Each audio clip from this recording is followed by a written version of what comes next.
All right, welcome to the Young Turks. Fascinating different crews for you guys throughout this week since Anna is out.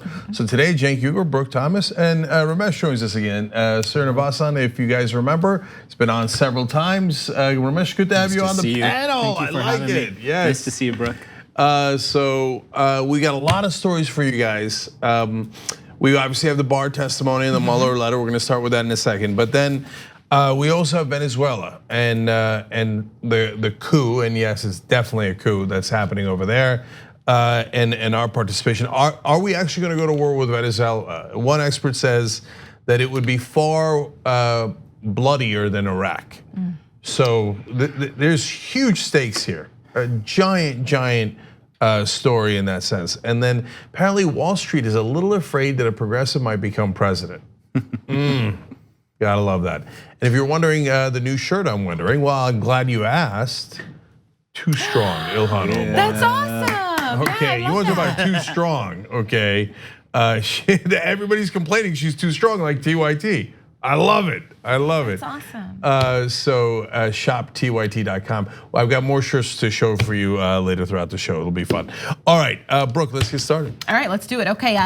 So starting off this afternoon, the Justice Department is now admitting Special Counsel Robert Mueller was frustrated with Attorney General William Barr's 4-page summary of his report. And this comes after a letter Mueller wrote to Barr after his 4-page summary was released. That letter was leaked to the Washington Post. Okay, here is what Mueller said, because the Post actually printed that letter today. The summary letter the department sent to Congress and released to the public late in the afternoon of March 24th did not fully capture the context, nature, and substance of this office's work and conclusions. There is now public confusion about critical aspects of the results of our investigation. This threatens to undermine a central purpose for which the department appointed the special counsel to assure full public confidence in the outcome of the investigations. Now, also in that letter, Mueller asked Barr to release the introductions and executive summaries from his report. Here's that part. Accordingly, the enclosed documents are in a form that can be released to the public consistent with legal requirements and department policies. I am requesting that you provide these materials to Congress and authorize their public release at this time. Release at this time would alleviate the misunderstandings that have arisen and would answer congressional and public questions about the nature and outcome of our investigation. Now, Barr ended up calling Mueller after he got the letter, and the Justice Department spokeswoman described that call as cordial and professional, and said Mueller emphasized, that nothing in the Attorney General's March 24th letter was inaccurate or misleading. So that's a good moment to jump in. So there are a couple of layers to this story. One is, why is the letter coming out now? And this is where we can give you context that almost no other media organization will. And then we'll go to the substance and honestly the naivete of Robert Mueller and some of the professionals and progressives in Washington. That goes to the core of the story. So first, on the timing. This is leaked not by Mueller's team, it's leaked by Barr's team. Now it's against Barr. Mueller basically yelling at Barr saying, why are you misleading the American public about our report? So why is Barr releasing it? Because he's about to testify in Congress. So what they're doing is they're leaking something negative about them that is about to come out the next day anyway with a positive spin. So they give it to the press, and the press dutifully reports that, oh yes, Barr and Mueller were in talks the whole time, and in fact Mueller called him afterwards and said, you know what, your summary was totally accurate. I was just wanted our summaries released as well. It gives a positive spin to it. It is not at all positive. The number one issue for Barr at this point is he lied to Congress. When he came to Congress, in front of Congress in April, he said that he did not know of any concerns the Mueller team had with his summary. Now that's obviously not true, because there's this letter where they say, we're deeply concerned about your summary of our findings. That's not a real summary and it misrepresents what we said. That is a clear perjury, which is a crime. I know we don't do anything about crimes anymore if you're powerful in the Trump administration. So Barr's in a lot of trouble. So he leaks this with a positive spin because he knows the Democratic senator already has it and is gonna ask him questions about it tomorrow. And Leahy did ask him questions about it today. So That's why they released this letter. Now, can I just, because before I forget, I like that you point that out because everyone's talking about the letter. This is what's in the letter. Tell us about that. Well, you know what? We called after we got the letter and it was cordial and nice. And ironically, the only thing that we don't have record of is the positive stuff that he's saying happened. Oh, by the way, that's a great point by Brooke. I want you guys to understand, Barr is a proven liar and he's a obvious hatchet man for Trump and totally misrepresented the findings and then lied about it in front of Congress. So when he tells you that him and Mueller had a perfectly lovely, cordial conversation without Mueller backing that up, this recent history shows you, no, he often lies about what Mueller said or what Mueller wrote. So I wouldn't believe that for a second. So now the substance of it, so you've got the fact that Barr might be in legal jeopardy, but go to the letter. Look, Mueller's report had 10 different instances saying he obstructed justice, he obstructed justice, he obstructed justice. Now the only reason why they didn't say, okay, let's indict him is because Mueller clearly says, according to long-standing Justice Department policy, you cannot indict a sitting president. That doesn't mean he didn't do it. In fact, in the report, it says this does not exonerate him and that Congress should act. So that's a very troubling part. But Mueller was so naive. He gives a report to Barr and thinks that the Attorney General is going to release his summaries that are in the report and the introduction. And Barr goes, idiot, you trusted me? I'm not gonna release your summary, I'm gonna release my summary. And in my summary, I'm gonna misrepresent your summary.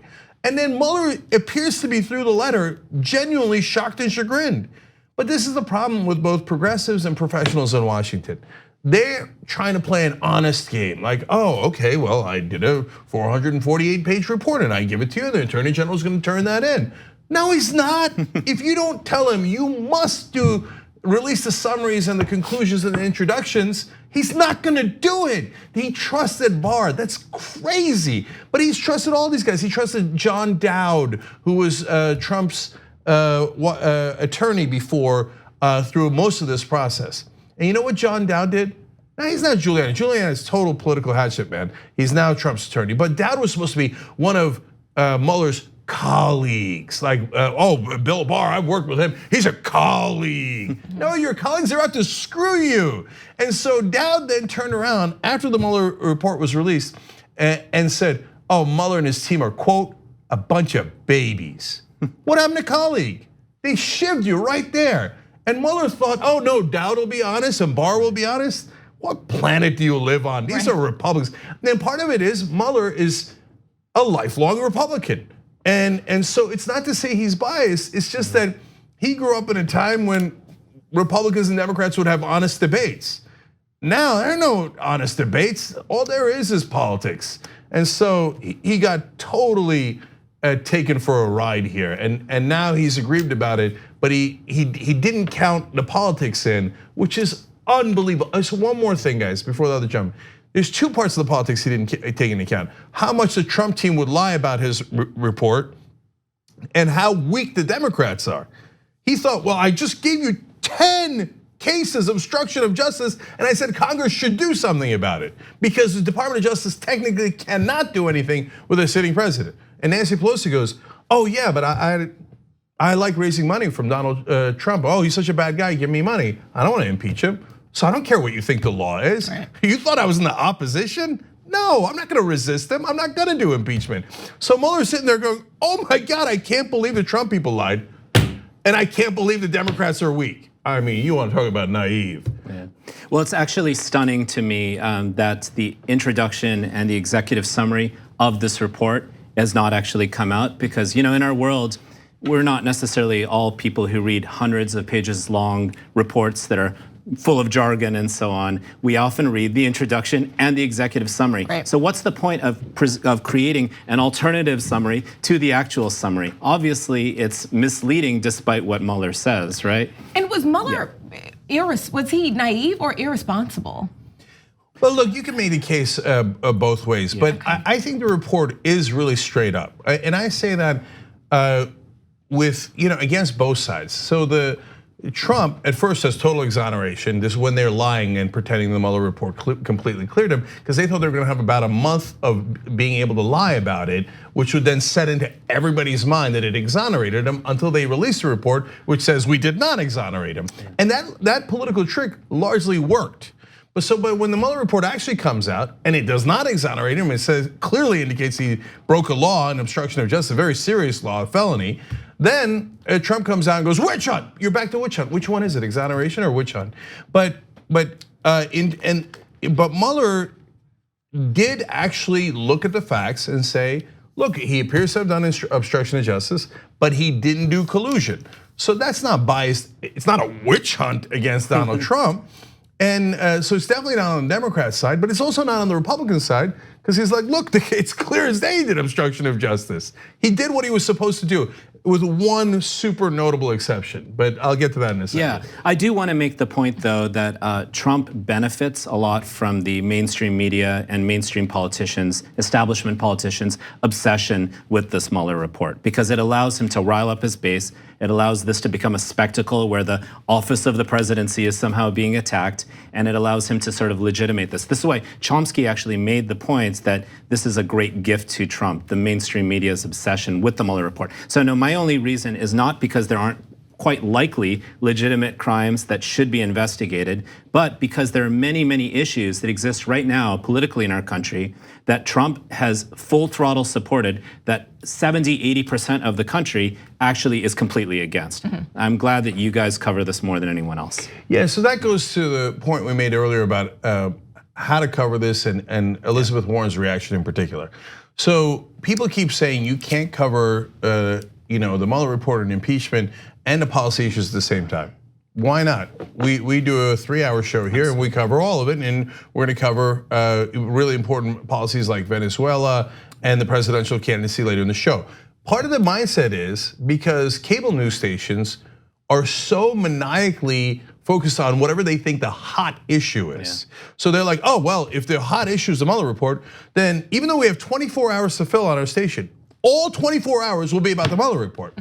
Well, yeah, if you have a media environment like that, then you have an issue. Because it's the spectacle of eyeballs, right? That's the logic by which establishment media functions. So whatever can get people's attention, rather than what they actually care about and vote about, is what the establishment media fuels itself on. And so when I mentioned earlier, we're gonna give you a coverage here about why this letter was released that no other media is gonna give you. It's because the media play this game. They want the leaks, so they don't tell you that they're leaking the story to them to give it a positive spin. In fact, they provide the positive spin. That's the exchange. That's the exchange that they're doing. You give me the story, I get to have an exclusive, and in return, I'll spin it to your favor. Now, they're not gonna admit that, and the rest of the media is not gonna admit that because they do it at different times. We don't play that game, so we can tell you why it's happening in the way that you see it. And so Elizabeth Warren, when asked about this in the town hall, said, yeah, I think on principle, we cannot allow the president to break the law and we should impeach. At the same time, here is my incredibly detailed policy proposals. So let's get rid of student debt, let's do Green New Deal, etc. So you can do both if you choose to. Right. It's just that cable news and a lot of the media chooses not to do it. And so one last thing that I promised you guys, and that's the thing that Mueller left out. So the one part that I would blame him on is, and I know why he did it, and it's not because he's a bad guy or has bad intent or is sloppy. He's just very by the book. So they said investigate the election. He investigated the election.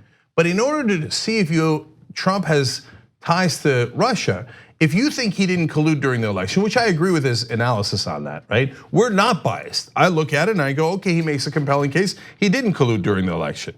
But why did Trump obstruct? I mean, did it not occur to you that this guy's in a panic, obstructs 10 different times, tries to fire the prosecutor and lies about it? And so why did he do that if he didn't do collusion during the election? It's obviously because of his business ties to Russia.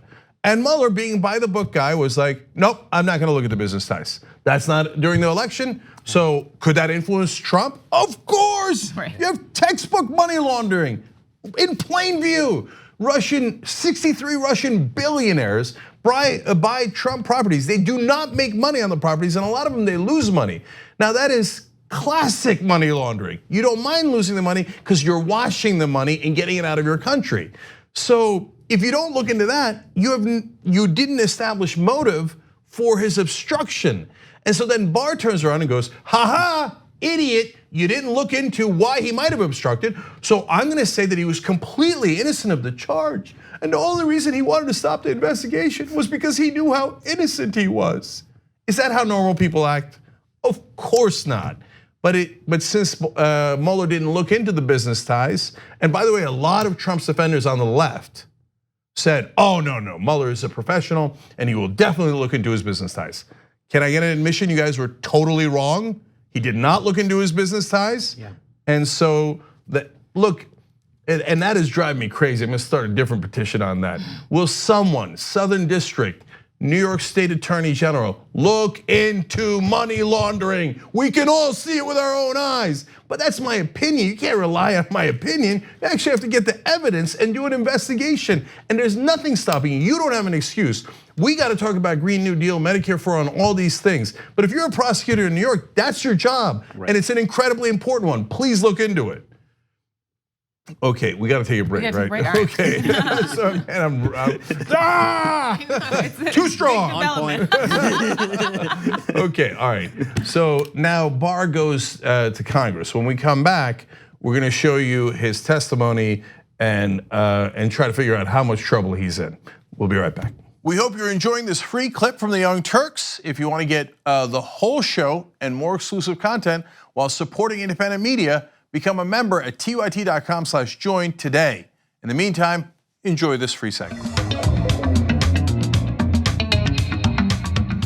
All right, back on the Young Turks. By the way, later in the program, I am going to interview a conservative about William Barr's testimony in the Muller letter. So that should be very interesting. So that's in the third hour of the Young Turks. Don't miss it. If you can't catch any part of the show live, don't worry, you can become a member, get all of it anytime you want. And now, well, actually, we're not ready for that announcement yet.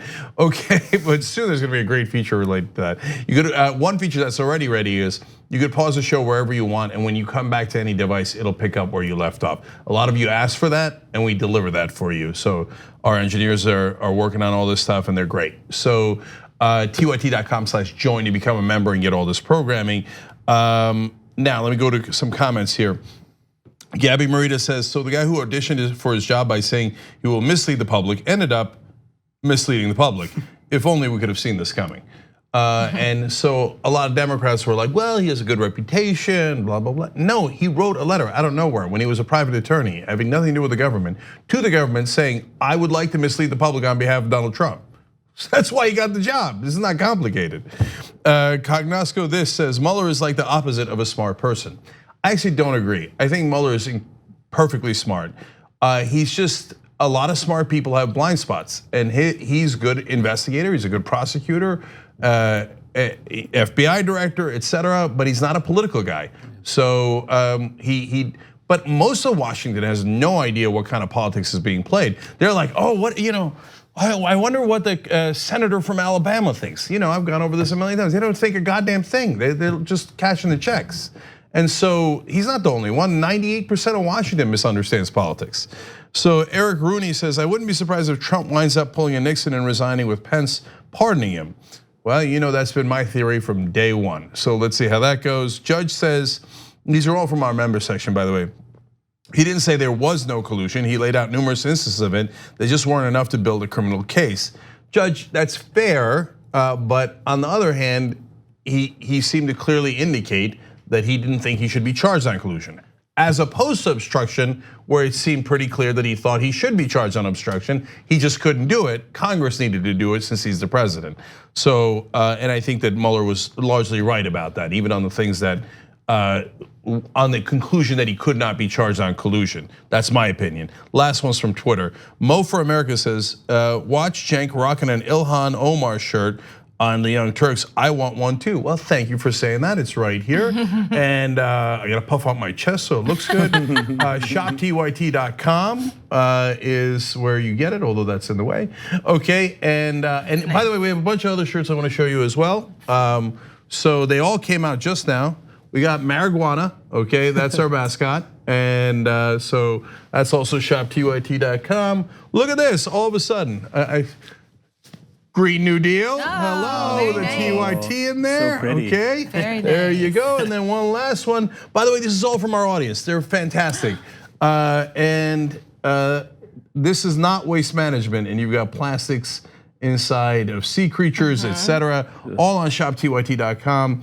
And we'll put up the names of the folks, if you're watching this later on YouTube or Facebook, who designed the shirts. They're fantastic, we really appreciate it. They're you guys, that's how we do this show together. So shoptyt.com. Okay, Brooke, what's next? All right, so as you've been mentioning, AG Barr did testify before Congress this morning for the first time since the Mueller report was released.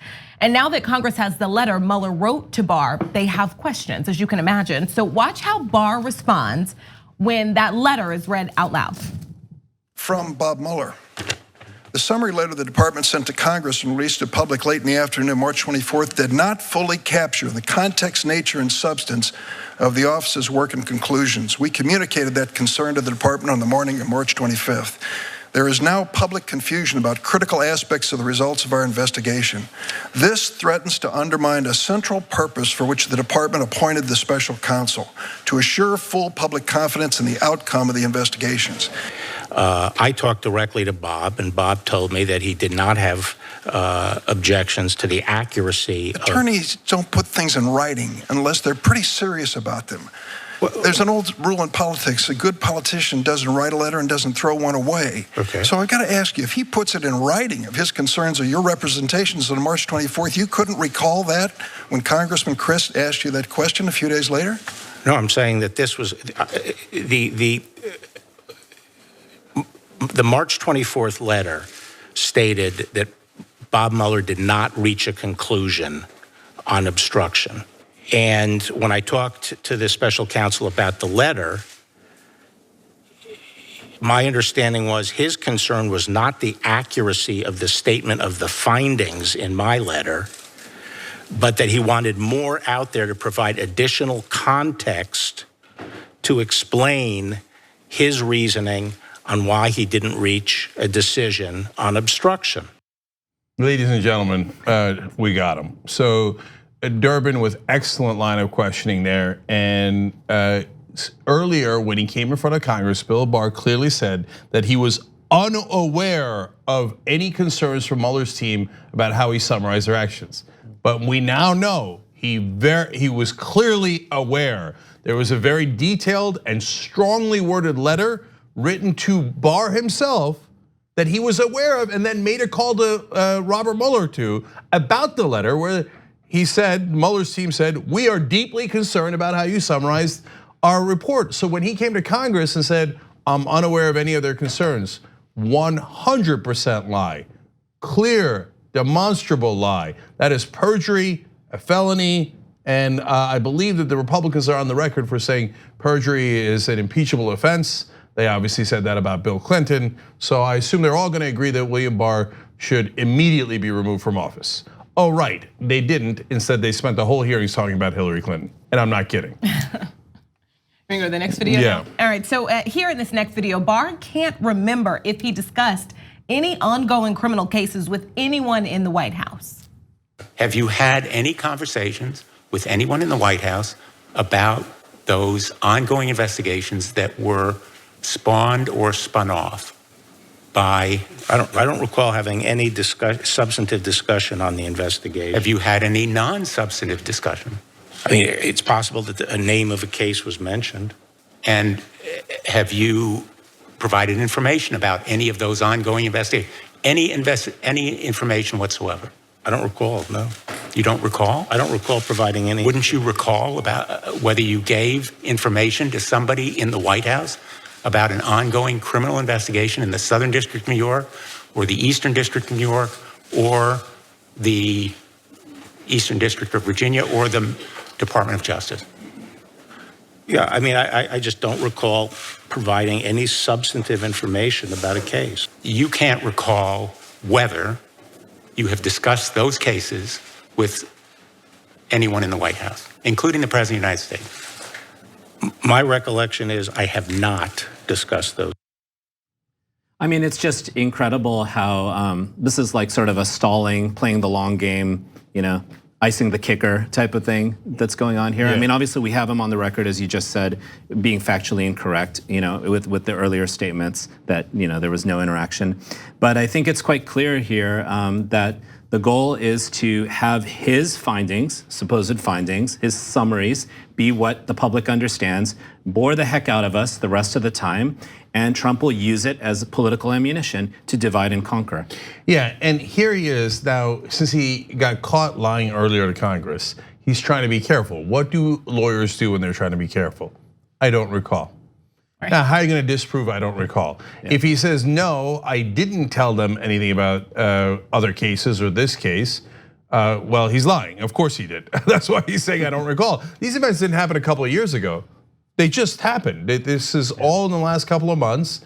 And wait, you went and talked to Donald Trump at the White House about cases that affect Donald Trump, and you don't recall that? I mean, then we've got a whole nother issue about whether you can hold down any job, let alone attorney general. That would be very important when you go talk to the president about cases he might be involved in. That's not a thing that slips your mind a couple of days later. No, he's saying I don't recall because he clearly talked to the White House and doesn't want to get caught lying again. Yeah, this is a White House where the boundaries between the White House itself as an institution and anyone outside are very porous. It's unclear where, who's going in, who's going out, and the key response that we see across the board over the last 2.5 years has been, I don't recall. Yeah, and look, the MAGA guys know he's lying too, because they can, you can yell and shout about anything else, but you hate politicians too, and that's a political answer, and you know it. You know he didn't forget. Like the only defense you got is, yeah, so what? They talked about it, so what? Right. Okay, but admit that he's not telling the truth when he says, oh golly gee, did we talk about cases related to Trump with Trump a couple of days ago? I can't recall. I mean, how many times has Giuliani himself actually sort of said, I can't recall about various things, right? Yes. Over the past 2 years. He actually may be forgetting. I mean, we have no idea what's going on inside Giuliani's head, that's for sure. Just kidding, but all right, so of course, Senator Kamala Harris got a lot of attention on social media after her questions to Barr. It started with her asking Barr a yes or no question. And just as you saw in the videos we just showed you, he stumbled on this too, a yes or no question. Has the president or anyone at the White House ever asked or suggested that you open an investigation of anyone? I wouldn't. Yes or no? Could you repeat that question? I will repeat it. Yeah. Has the president or anyone at the White House ever asked or suggested that you open an investigation of anyone? Yes or no, please, sir? The president or anybody else? Seems you would remember something like that and be able to tell us. Yeah, but I'm trying to grapple with the word suggest. I mean, there have been discussions of matters out there that they have not asked me to open an investigation, but perhaps they've suggested. I don't know. I wouldn't say suggest. Hinted. I don't know. Inferred. You don't know. Okay, she got him. I mean, that was great. I mean, she got him so bad that she, of course, realized that she's of course, a prosecutor.